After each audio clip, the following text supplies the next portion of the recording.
Being one of the most anticipated movies of all time, with a budget of $356 million, Avengers Endgame was definitely in store for some amazing VFX, including a revamped Professor Hulk. I mean, just look at the detail in the way the pores stretch and flex with the skin. Incredible. Hi, I'm Jamie Gutierrez from Fame Focus, and this is a VFX breakdown of Avengers Endgame.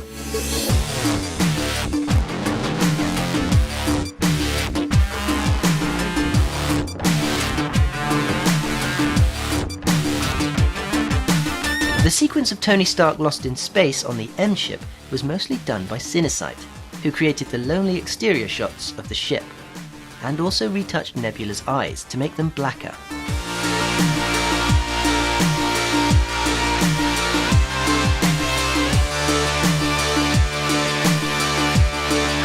Her robotic arm was added by them too.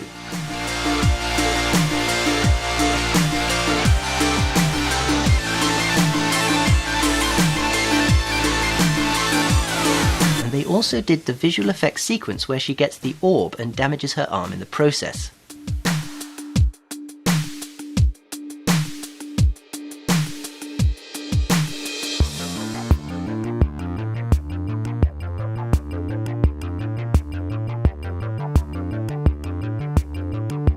Cinesite also took care of the chase between Hawkeye and the Outriders beneath the rubble of the Avengers base.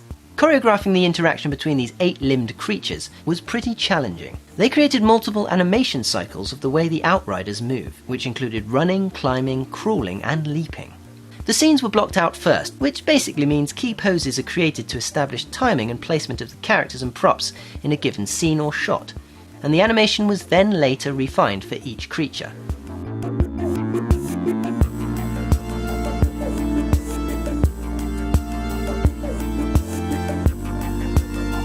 One key aspect of Cinesite's work was the environments. For example, this shot was made up of CG buildings, vehicles, and multiple blue screen shots of extras positioned on cards placed in nuke to bulk out the shot.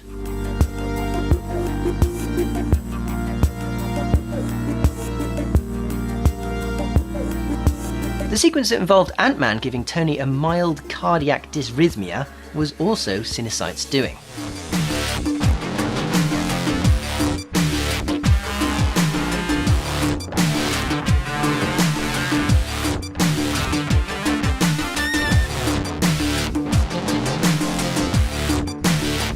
Now, despite how disappointing the character may have been for some, you can't deny that the VFX on Professor Hulk were absolutely insane.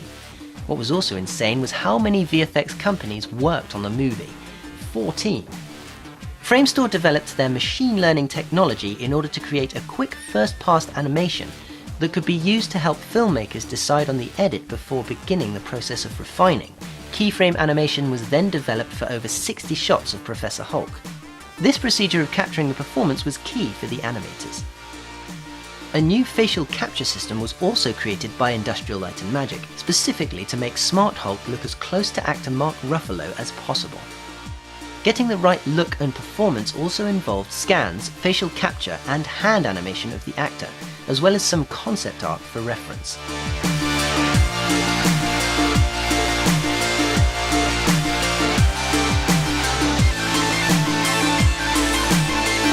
Digital Domain and Weta Digital incorporated new proprietary software to put more detail into the face.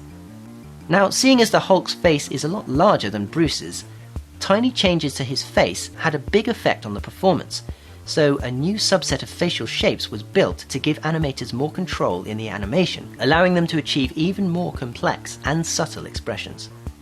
When it came time to shooting Captain America fighting his younger self, this was all shot on a green screen soundstage. Everything other than the bridge floor they're standing on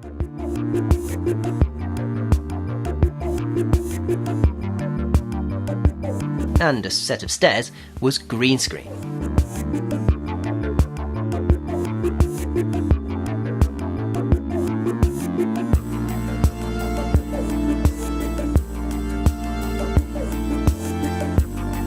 Problem was, all the detail added in the amazing CG set made it more confusing to follow the action on close-ups. So in order to get a cleaner silhouette of the cap, they had to go back and sneakily do things like blur areas and add more atmosphere to make the caps pop out more. For the Cap fighting the Cap, they filmed actor Chris Evans fighting a stunt double and had VFX company Lola track Evans' face onto the stunt double's face.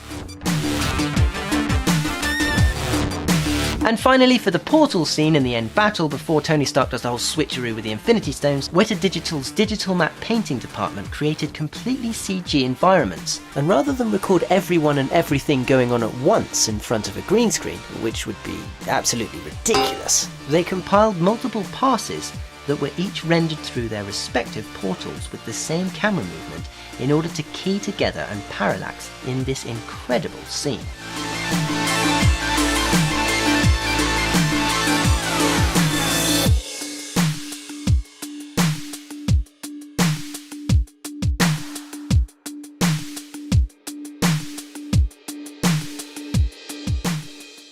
If you enjoyed the music in this video, there are links in the video description. Also, please give this video a thumbs up to help us out, and let us know in the comments section what movies you'd like us to break down next.